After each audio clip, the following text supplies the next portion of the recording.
Bienvenidos nuevamente a mi canal. Hoy tenemos un tema fantástico. Definitivamente el bruxismo del sueño es un tema retador, desafiante, cuando de niños se trata dentro de la consulta de odontopediatría o cualquier otro especialista en niños. Vamos a ver entonces nuevas herramientas terapéuticas que tienen que ver con la microbiota.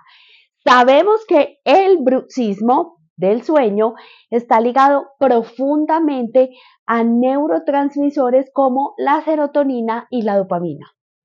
Pues resulta que estos neurotransmisores se metabolizan en el intestino precisamente por unas bacterias bastante importantes y que deben estar abundantes y en equilibrio en el intestino. Entonces, ¿qué sucede?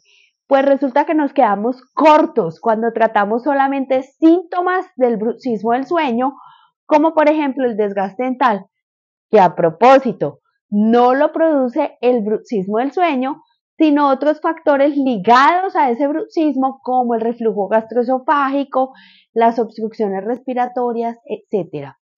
Volviendo al tema de la microbiota, pues esa microbiota está encargada de la neuromodulación, no solamente neuromuscular, sino también del sistema nervioso autónomo y altamente asociado al bruxismo del sueño. Cuando entramos en disbiosis, pues esa dopamina o sube o baja, desregulando el equilibrio y está asociado a la ocurrencia de episodios y al aumento de la frecuencia de rechinamiento o de apretamiento dental nocturno o de contracciones, incluso sin tener contacto dental.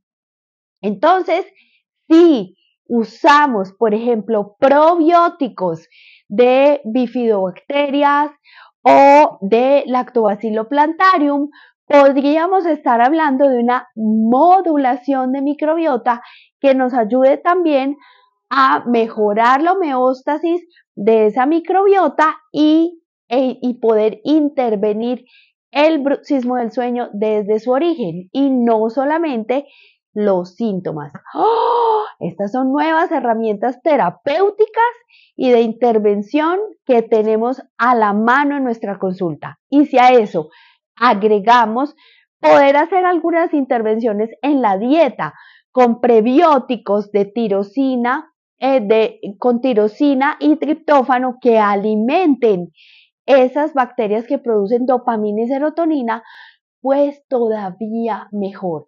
Podemos usar, basado en evidencia, el ajo, podemos usar la cebolla, podemos usar también la avena, podemos usar brócoli, pescados azules, podemos usar también vegetales verdes, frutos rojos y todo esto nos va a ayudar como prebiótico a alimentar esas bacterias que nos van a modular la dopamina y la serotonina.